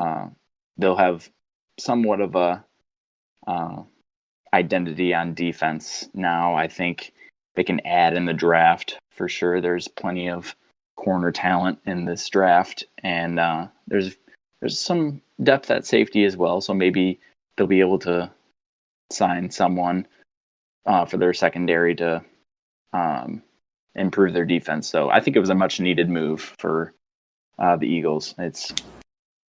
I thought, in my opinion. Yeah, they definitely needed secondary help last year, and one has to wonder what their final record would have been with a better set of secondary players. And also injuries played a massive factor for them last year, don't get me wrong, but they definitely needed talent either way at that position that was missing. And McLeod is serviceable at least. So, he definitely has a spot for now. Obviously, they do have a decent chunk of draft picks coming up in this year's draft. One of them, I imagine, will go to secondary help, probably at another corner position, maybe a potential new starting cornerback that they can put alongside Darius Slay, and then maybe move, or they'll maybe look for like a nickel as well. So, good pickup, and they got him for a good price too. I thought so too. That's something else. That easily could go in as one of the better trade deals for the next coming segments. Because I thought that they got a decent price from. Obviously, the Lions were not in a good leverage spot. Matt Patricia burned that bridge horribly, and away goes what I would say is an elite defensive back. Patricia might not say it, but he is. That's the truth. So we're not gonna lie about that or try and downplay Darius Slay. Darius Slay is a top 5 cornerback in the NFL. Yeah, he's still producing. Yeah, and you let him go. So you let him go for what I would consider one of my worst steals. It's not the worst one, I would say, but it's pretty bad. Right. Which this leads into it. We got trades. That's kind of the last pieces we have for this podcast. Is there were a decent amount of trades. Free agency, usually you see that happen a lot. And we had plenty to talk about for the 2 best and worst segments. I'll kick things off. My favorite was Calais Campbell. I was a massive fan of this one. Somehow the Baltimore Ravens are ending up getting star Pro Bowl talent for 5th-round draft picks. I don't know how they keep doing it because they did it with Marcus Peters last year. And now Peters is back to his normal self, had a $3 or $42 million extension during the season that he won over in a few games. And now you got Calais Campbell coming to town to help anchor that defense that has Matt Judon on there as well as Rockers that they signed in free agency. The defense is going to be pretty stacked, even with some transitions that they have had with other talent. I mean, they did even re-sign Jimmy Smith for a 1-year deal as well. So, the fact that they got Campbell for a 5th-round draft pick and were able to fit his salary in there too, it's definitely my favorite. I mean, I could say obviously Hopkins on the Cardinals side was also an ace in the hole, but I just really like Calais Campbell in this setup because it's another piece that I think would push the Ravens over the top to where they can be the Super Bowl contender this year if they get past the Kansas City Chiefs. So that's why I got. Yeah, and they have just looking it up, they have 5 picks in the first 3 rounds of this year's draft now. That's pretty crazy too. Because they acquired Atlanta's pick from Hayden Hurst. They did. You're right. And now they have this extra pick from Jacksonville too. So an already stout defense is going to be getting even more they're gonna be really packed in. I'm looking forward to seeing what they'll do this year still, because I mean, they finished 14-2 last year. I mean, how much better can you get? 16-0. Yeah, you're right. I get. I mean, if Plain and simple. if we're looking at the 0.01% that's left, yeah, okay. Oh man, yeah. I think a lot of these our best and worst trades are kind of gonna mirror, like, you can look at them from both perspectives, because I know that from the Cardinals side, you're looking at the DeAndre Hopkins trade as a great one from their side, which it is. Don't get me wrong, but if I'm the Houston Texans, what are you doing? You just traded away a top 5 wide receiver for David Johnson, who's been injury prone, who hasn't really fully gotten back to his to what he can be, and you essentially swapped like picks, and then you maybe got one pick out of it. So you got David Johnson and 1 pick, because you guys kind of just swapped picks in what I think it was the 4th round or something like that. But that's a low ball number for a top 3 wide receiver. You can't, like. I understand there was bad blood between him and Bill O'Brien. I get that, but from a business perspective, you got 1 pick and David Johnson for DeAndre Hopkins. I don't think that trade would even go through on Madden. It wouldn't. There's no way. No, there's no way. Not a chance. So that to me is my worst one. To kind of and so just to kind of mention one we haven't mentioned. Stephon Diggs to the Bills. I actually really like that trade, because the Bills gained their much needed wide receiver that they needed, and Minnesota gained 4 total picks for him. Like, that's what you do when you have a top wide receiver. And Diggs is nowhere near DeAndre Hopkins in my book. Like, DeAndre's top 3, Diggs is, if we're going off of just last year, top 15 at best. So you got a 1st, a 5th, and a 6th round in this year's draft, and a 4th round in 2021. That's all that's what the Buffalo gave up to get Diggs. That's huge for Minnesota. I agree. Yeah, I thought that was definitely a more fair perspective on how you do an elite receiver trade. This is what happens also when you give a head coach like Bill O'Brien the keys to the castle as being the GM as well, because if you have another actual dedicated GM, you might get a better deal. Actually, no, I'm sorry, you would get a better deal. I mean, maybe I'm playing that up for effect, but like, come on, why are we giving away a top 3 receiver for chump change? I mean, David Johnson was at one point a decent running back, but this guy is not the same person anymore. That's why they brought Kenyon Drake in. He wasn't performing. They had to get a spark. Kenyon Drake was a better running back than David Johnson, which is why Kenyon Drake got the franchise tag this year, because they didn't want him going anywhere. So they like his value. And now you put him with DeAndre Hopkins. Oh my goodness. It's going to be a good offense too, or at least it should be on paper. Yeah, and that's the thing too, is that it should be, but I just don't get it. Like, hang on. Yeah. Oh, yeah. My bad. Was adjusting that. Yeah. Speaking on the Stephon Diggs trade here, this is the thing that's great with Buffalo is even after the Diggs trade, you look at the Bills draft picks that they have for this year. They still get a 2nd through 7th round pick in each one of those rounds.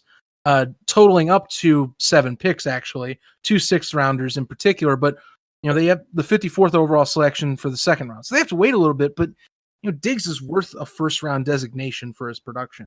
He also will help improve Josh Allen, because even with Allen's erratic play, Diggs has quite the hands for receiver, so that he can adjust to some of the erratic passes that Allen has. I mean, not to mention that Buffalo also has Cole Beasley as their slot, and they have John Brown, who revitalized his career last year for 1,000 yards last year in Buffalo. So, that receiving core also is pretty good.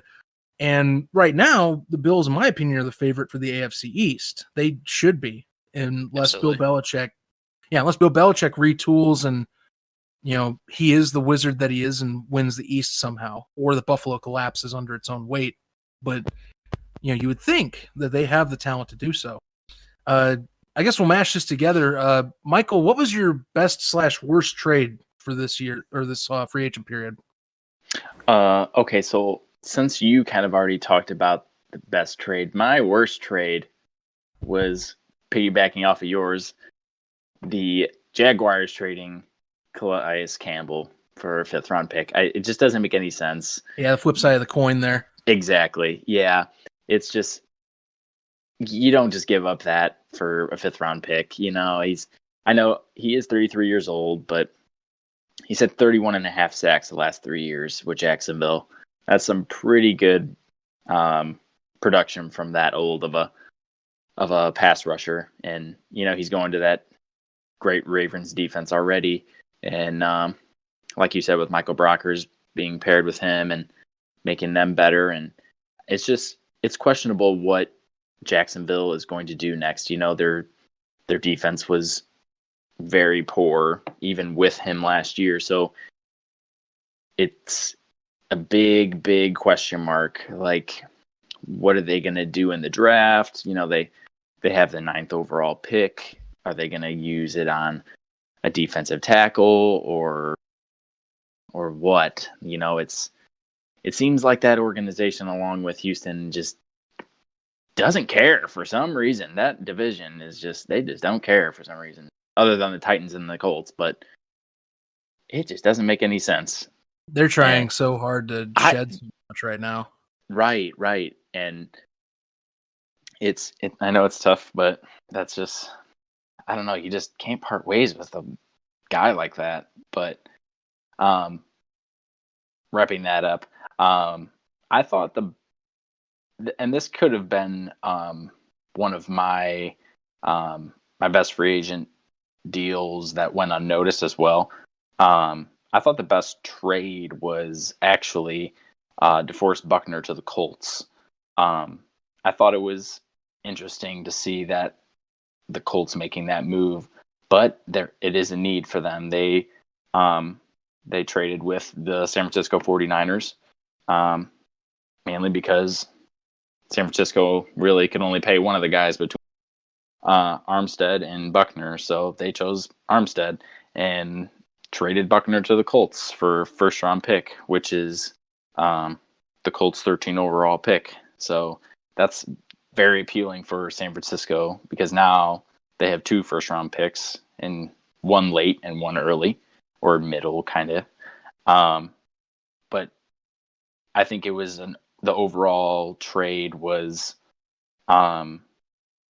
well-rounded for both sides. I think San Francisco gets their picks and the Colts get their man. They're filling the trenches with the former seventh overall pick. So him and Justin Houston are definitely going to be bringing some juice to that young Colts defense. Yes, they definitely will. I overall thought this was a decent choice for the Colts. I do like it more on San Francisco's end because not only are they're very cap locked themselves, and that was something that was going to be a problem for them with retaining talent like Emmanuel Sanders and company. Was they had a lot of pieces that had contract years that were coming up last year into this year. So this is good for them. They get they're going to get 2 1st-round draft picks, which is great by John Lynch's standards. I think he generally is more of a guy that likes to pick up, I think, talent from draft rather than the free agent pieces. I mean, he will when he needs to. I mean, they obviously paid Jimmy Garoppolo a massive stack of cash to keep him in San Francisco. But, I mean, he's definitely more of a guy that builds through the draft, as we've seen in recent years. So good for them, and for the Colts, good for them too. They get a little bit of a bolstered defense as well. I agree. Lining up Buckner with Justin Houston on one of those edges is and should make a formidable duo on that front 4. And of course, they got Phillip Rivers, so we should expect a bit more offensive production from them too. Right. Yeah, even with the $25 million price tag for 1 year. So not bad. Guys, that's about it. I didn't have any more questions for you. That been a hell of a show talking to you again. Good to hear you guys are doing well. Got any words for family, friends? I'll give you time to tag yourselves for social media. This is your little bit here. Go ahead, Tony. Just want to send a shout out again to all of the essential employees that are out there during this time. It's definitely not easy, especially those that are in healthcare. They're really kind of getting the short end of the stick. They're looking, they go out to get their stuff, maybe before work, like to the grocery store, and they get those kind of dark looks that they're spreading around this virus. Just know that we are with you guys. We're doing our best on our side to try and make sure that this is a very short epidemic. And if you guys want to hear or see me tweet any more nonsense, it is at Tony Stenulson, Stenulson. I don't post quality content. I usually do a lot of complaining about different referees during sports seasons. So right now it's pretty quiet. And if you want to see, puppy videos, I definitely highly recommend following my Instagram, Twitter, Facebook. Just gotta look up my name, I'll pop up. And one last thing, just because I've been plugging her all week, my friend from Ball State and former voice contestant Lauren Hall is having a daily quarantine concert every day at 8 p.m. Eastern Time, so 7 p.m. Central. Check her out. I guarantee you'll love her. Awesome. I'll have to check that out myself too. Thank you. Sounds like a bunch of fun. Michael, what would you like to say to our wonderful crowd here? Well, crowd. Yeah. You know what I should say listenership. Let me say listenership. Right. Well, you can just pretty much just follow Tony. He's just he's got it all going on. So, yeah, it was nice. No. Yeah, you can just follow me on Instagram if you want. It's up to you, of course. The handle, I believe it's M_Grimberg, Grimberg 35. Post some good pics sometimes. Yeah, don't have the Twitter. Facebook, yep, got some good content on there sometimes. But yeah, just report to Tony, that's all. Yeah, and if you guys love SpongeBob, my man Michael Grimberg, because right, he's got you. Right. Yeah, and on a more serious note, just everybody stay safe and listen to these podcasts. We have all this time to listen to podcasts and to really have some self-care and enjoy this quarantine, if you want to call it enjoying, but making the best of it. Yeah, and just be kind to one another during this time. So, and stay safe out there. Good words, guys. And I will say, by the way, plenty of podcast hosting sites that I'm on. You can also find plenty of information on COVID-19. If anyone out there is worried about this or needs to know any information, check out some series. I know, like, for example, Stitcher and Spotify, Apple Podcasts, they've been promoting some of these podcasts on the pandemic right now. So for any of you out there that are worried, please check those out too. They are worth, of course, getting advertisement because we want to make sure everyone's okay, and if you enjoy the podcasts too. I mean, their education is a very powerful tool, obviously, to many people. So don't waste your chance to utilize it if you can. There's some great podcasts out there for learning some new things or great stories as well. Guys, thank you very much for coming on. It's been too long. I need to make sure I get you guys on more frequently from now on. Hopefully we'll get you for the draft when happens. Yes. when that happens. I mean, we were talking before the show. I mean, they might be doing a virtual draft this year. So right. I want to see how that works. That'll be I'm worried it might be like a Skype meeting like we're having for work, like Zoom meetings. So hopefully it's not that way, but my final piece, if they make it like a fantasy football draft where everyone goes to like a I don't know, like a Buffalo Wild Wings, where there's a bunch of wings and has a board, and they just like put a bunch of stickers. They just do like round by round stickers up there. They don't do it snake, but they just they have a whole board with everything in the right order.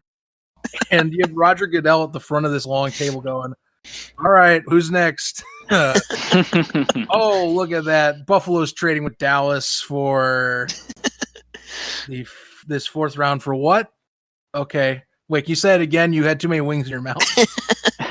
What's that, Jerry? Okay, Jerry, thanks. That would be my ideal virtual draft right there. Until next time, for Tony Stenulson and Michael Grimberg, I'm Zach Keilman saying so long. Thank you for listening in and for the support. It's been a great year so far, these podcasts, and I know for us three, we're going to have plenty more episodes together going into this 2020 NFL season. Ladies and gentlemen, you can follow me on multiple social media platforms, including Facebook, Instagram, and Twitter by searching at ZK Podcast. That is at ZK PODCAST. You can also follow me at my own personal Twitter, which is at Zach Keilman. That is ZACHKEILMAN. That way you can keep up in touch with any of my NFL, XFL, or soon-to-be CFL content. If you also want to check these podcasts out on YouTube, I'm trying my best to keep up with that. You can look up Pain Train 67 or look up Football for All. Should come up, should be all the podcasts there, and you can check those out at your leisure. Until next time, guys, again, thanks to Tony and Michael for hopping on, and we got plenty more content to come your way, even with the XFL season being done. As you can tell, I've got plenty of stuff I still want to talk about, and I got plans ahead. Stay tuned.